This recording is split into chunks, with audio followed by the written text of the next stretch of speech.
Hello students, आज के इस वीडियो में हम सब देखेंगे जो हमारे क्लास 10th के स्टूडेंट हैं। यहाँ पर आप देख सकते हैं कक्षा 10 का जो भी स्टूडेंट है हिंदी की तैयारी है। तो यूपी बोर्ड एग्ज़ाम जो कि 2023 में देने वाले हैं, अगर आपने अब तक कुछ नहीं पढ़ा तो गारंटी है, चलिए तैयारी करते हैं। तो यहाँ पर आज हम लोग 20 जो महत्वपूर्ण बहुविकल्पीय प्रश्न रहेगा वो हम लोग यहाँ पर प्रैक्टिस करेंगे। तो मोस्ट इंपॉर्टेंट होने वाला है, तो चलिए हम लोग यहाँ पर देखते हैं। फर्स्ट क्वेश्चन है, शुक्ल युग के सशक्त आलोचक एवं निबंधकार का नाम है। पहला ऑप्शन है रामचंद्र शुक्ल, प्रताप नारायण मिश्र, राधाचरण गोस्वामी, राधा कृष्णदास। तो यहाँ पर आपका ऑप्शन का सही हो जाता है, जो शुक्ल युग के सशक्त आलोचक एवं निबंधकार का नाम है। तो आप इस तरीके से इंपॉर्टेंट पढ़ सकते हैं और देख सकते हैं, याद कर सकते हैं। मेरे साथ प्रैक्टिस करिए, ठीक है। तो छायावादोत्तर युग के प्रमुख कवि का नाम क्या है? रामधारी सिंह दिनकर, डॉक्टर नगेंद्र, रामचंद्र शुक्ल, अध्यापक पूर्ण सिंह। तो आपका सही आंसर है रामधारी सिंह दिनकर। नेक्स्ट क्वेश्चन है, शुक्लियोत्तर युग के प्रमुख कहानीकार कौन है? का ऑप्शन है इलाज चंद्र जोशी, खा है मोहन राकेश, विकल्प 2 है का और व खा दोनों है कि उपयुक्त में से कोई नहीं। तो आपका ये दोनों सही है कि दोनों हैं, ठीक है। और नेक्स्ट क्वेश्चन है, लहरों के राजहंस के लेखक का नाम क्या है? सभी को पता है, मोस्ट इंपॉर्टेंट होता है, तो यह आपको याद रखना है कौन है।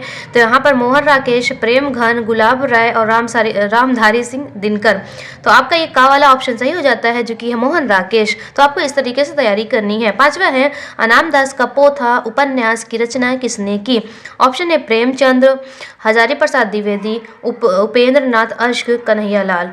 तो आपका ऑप्शन यहाँ पर सही हो जाता है हजारी प्रसाद द्विवेदी। तो इस तरीके से हो गया। 6 वाला है, निम्न में से आधुनिक काल की विशेषताएं कौन सी है? आपको आधुनिक काल की विशेषताएं, रीतिकाल की जितनी विशेषताएं होती है ना, वो एक क्वेश्चन तो आपको आना ही है। तो हम आपको सभी को प्रैक्टिस करा देंगे। का ऑप्शन है जीवन के यथार्थ की प्रधानता और ख है बौद्धिकता की प्रधानता। दोनों सही है कि मुक्तक काव्य की प्रमुखता। तो आपका ऑप्शन क्या है? ग है सही है, विकल्प ए का और खा दोनों आपका सही है। तो नेक्स्ट आपका क्वेश्चन आता है, रीति के काल के प्रमुख अलंकारवादी आचार्य कवि हैं, कौन का है? राजा यशवंत सिंह, खा है केशवदास, विकल्प का और खा दोनों इनमें से कोई नहीं। तो आपका ये दोनों हैं, तो ये वाले ऑप्शन आपके सही हो जाएंगे। तो यहाँ पर कुमकुम की सुविधा की रचना है कविता संग्रह, निबंध, नाटक, गद्य काव्य। तो कुमकुम आपका है कविता संग्रह, ये आपको याद रखना है। मोस्ट इंपॉर्टेंट सभी क्वेश्चन है यहाँ पर। पलाशवन के रचनाकार कौन है? ठीक है, तो यहाँ पर ऑप्शन है भूषण, नरेंद्र शर्मा, श्रीधर पाठक, मीराबाई। तो आपका है नरेंद्र शर्मा, ये ऑप्शन सही है। तीसरा सप्तक कब प्रकाशित हुआ? तो 1991 में, 1959 में, 1943 में, 1979 में। तो यहाँ पर आपका तीसरा सप्तक जो कि है प्रकाशित हुआ है 1959 में। यहाँ पर आपको देखिए, यहाँ पर ध्यान से पढ़िए, विपत्ति बटावन बंधु बाहु बिनु करो भरोसो का को में रस की रचना किसे? विपत्ति, यहाँ पर कुछ विपत्ति का बता रहा है, तो यहाँ पर आपका ऑप्शन क्या हो जाएगा? ग, करुण रस। इस तरीके से नेक्स्ट चलिए, 12 नंबर का आपका क्वेश्चन है, वह सरल विरल काली रेखा तम के तागे सी जो हिलडुल में कौन सा अलंकार है? आपका ऐसे सी सा से आता है ना, के समान आता है, तो कौन सा होता है ये आपको याद रखना है। तो यहाँ पर ऑप्शन पहले देख लेते हैं, अनुप्रास, उत्प्रेक्षा, उपमा और रूपक। तो आपका ऑप्शन क्या सही होता है? उपमा। जब भी सा मिले, सी मिले, से मिले, तो आपका क्या होता है? उपमा अलंकार होता है। और ये के समान तुलना करें, इस तरीके से। बाकी और हम आगे भी पढ़ेंगे, जब नेक्स्ट जब सिर्फ अलंकार का ये सारे तैयारी को आएगा तो उसमें हम सभी देख लेंगे। अभी यहाँ पर हम लोग सॉल्व कर रहे हैं, ठीक है। 13 नंबर का है, सुनी केवट के बैन प्रेम लपेटे अटपट बिसे करुणा एन चितई जान की लखन तनु। इस पंक्ति में कौन सा छंद है? चौपाई, रोला, सोठा, दोहा।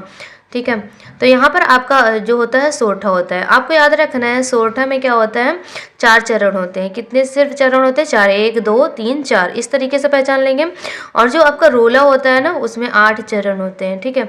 इसमें 4 चरण और इसमें 8 चरण। तो आप इससे बड़े से भी पहचान सकते हैं, ये जो 2 लाइन का है ना, उसमें 2 लाइन और रहेगा रोला में, तो आप ऐसे भी पहचान सकते हैं और सोठा ऐसे भी पहचान सकते हैं। बाकी याद करने वाली बात है कि इसमें क्या होते हैं, प्रथम और द्वितीय में 11-11 मात्राएं, प्रथम और तृतीय में 11-11 मात्राएं, और द्वितीय और चतुर्थ में क्या होती हैं? 13-13 मात्राएं इसमें होती हैं। इसमें क्या होते हैं, प्रत्येक चरण में 11-11 और 13 की मात्राएं होती है। पूरा मिला के पूरी एक लाइन में क्या होती है? 24 मात्राएं होती हैं। इस तरीके से याद कर सकते, नहीं तो आप सिंपल याद कर लीजिएगा ऐसे। नेक्स्ट यहाँ पर है सुदर्शन शब्द में उपसर्ग है, कौन सा है उपसर्ग हमें पहचानना है, सुदर्शन में उपसर्ग यानी जो आगे रहता है, तो सु यहाँ पर आगे है तो ये वाला आपका ऑप्शन सही हो जाता है। पन प्रत्यय युक्त शब्द है, पहले आपको लिखने को आता था लेकिन अब आपका ऐसे ऑप्शन में आएगा ना। प्रत्यय कहाँ रहता है, पीछे रहता है, बचपन, बच्चा, बचाओ, बलवानी, तो किसी का गलत होना ही नहीं चाहिए, तो बचपन हो गया यहाँ पर। दशानन का समास विग्रह है, ठीक है, दशानन का कौन सा समास, 10 है मुख जिसके रावण, 10 है मुख जिसके विष्णु, दिशाएं ही हैं वस्त्र जिसके अर्थात नग्न, 10 है आंखें जिसकी पार्वती, तो यहाँ पर आपका ये 10 है मुख जिसके रावण, यहाँ पर दशानन ये समास विग्रह हो जाते हैं।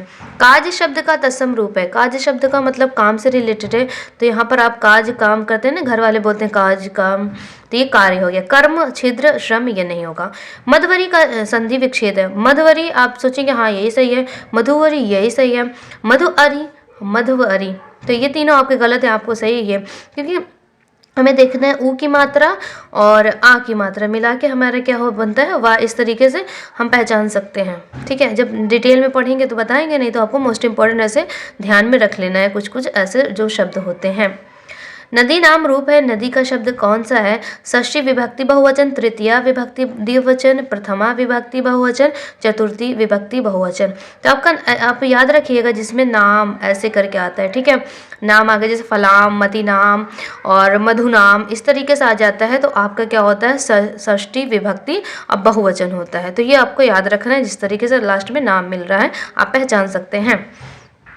लास्ट आपका है पठिशयसी रूप है पट धातु का, ठीक है, कौन सा है, तो लिट लकार मध्यम पुरुष एक वचन, लट लकार प्रथम पुरुष बहुवचन, लन लकार उत्तम पुरुष एक वचन, लोट लकार प्रथम पुरुष बहुवचन, तो आपका ये पहला का वाला हो जाता है, ठीक है।